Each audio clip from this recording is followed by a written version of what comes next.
Kickboxing công phu mẹ trong bằng Campuchia.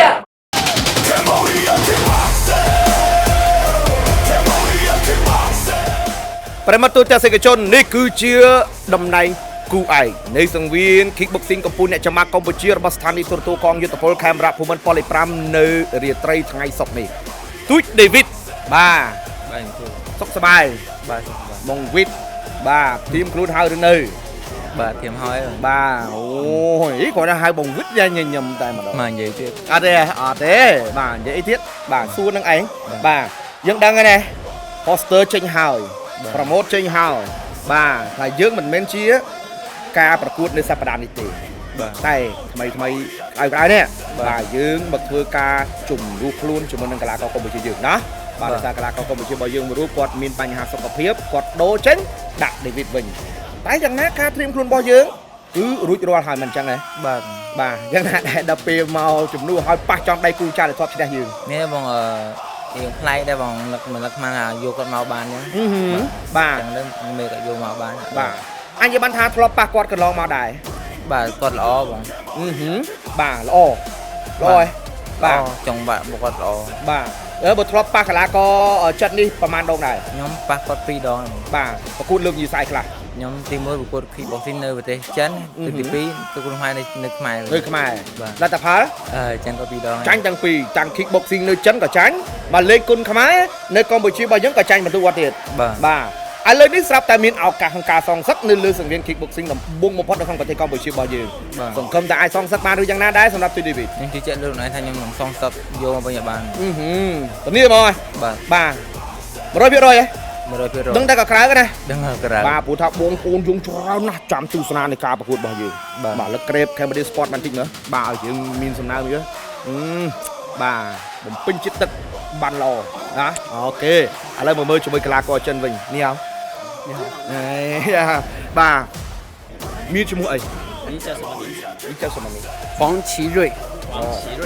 王奇瑞អូលេខត្រូវឲ្យមាត់បន្តិចព្រោះថាត្រូវស្អែកខ្ញុំត្រូវអត្ថាធិប្បាយដែរបាទលើឲ្យឈ្មោះទៅមានអារម្មណ៍បែបណាពេលមកលេងសង្វៀន Kickboxing នៅកម្ពុជារបស់យើងនៅលើកនេះ你感觉怎么样？第一次过来打自由搏击，在 TV 舞台，我感觉很好，这里的氛围也不错。他手赛跟那个感觉那个快បាទផ្លៃមែនទេអញនិយាយថាធ្លាប់ប៉ះ David ពីប្រកួតកន្លងទៅយើងយកឈ្នះតាំងពីប្រកួតតែម្ដงតែគុណខ្មែរនៅ Kickboxing គិតថាទូច David គឺជាកីឡាករបែបណាដែរសម្រាប់ការប្រកួត然后你已经见他2次了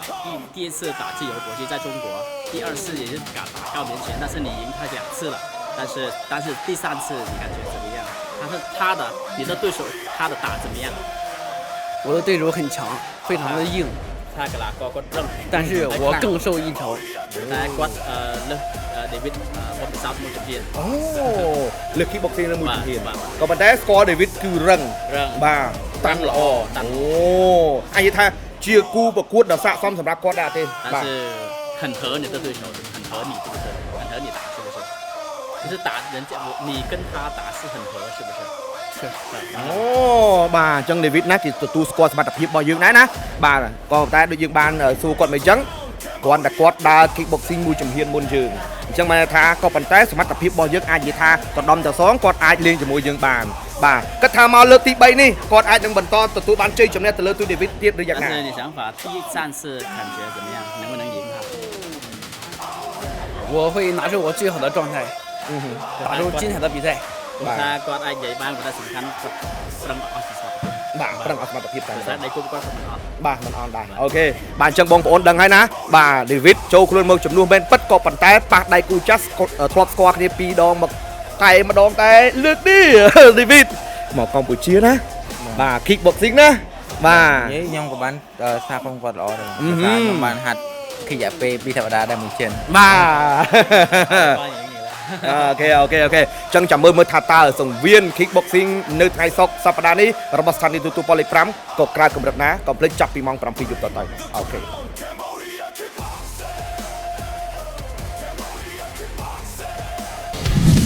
Cambodia Sport ភេសជ្ជៈបំពេញជាតិទឹកល្អសម្រាប់រាងកាយនិងសុខភាព